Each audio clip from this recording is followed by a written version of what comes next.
This video is about the last Sunday of August.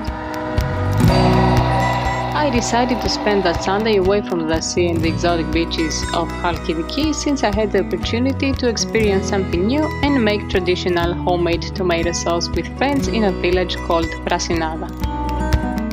First, we fill some mesh bags with the main ingredient of the sauce, the tomatoes, and we place them into a pot of boiling water for about 5 minutes in order to soften them so they're easier to pass through the tomato juicer.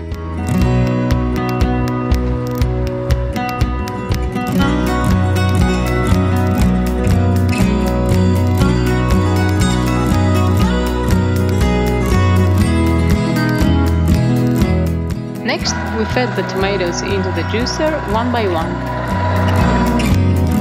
This machine separates the juice from the peel and the seeds.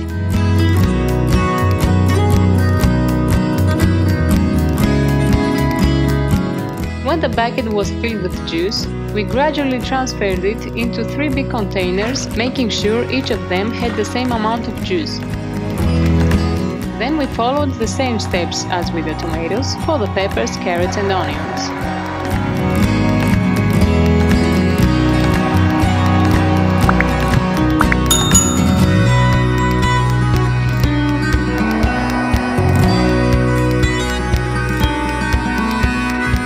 Once we were done with mashing the ingredients, we added salt and then started filling the jars with sauce. We had to pay close attention on this step to ensure the lids were screwed tightly on there.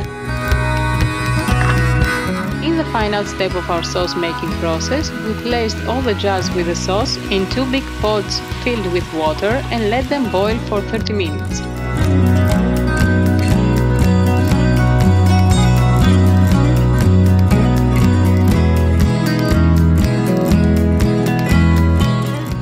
We started washing and cleaning our cars.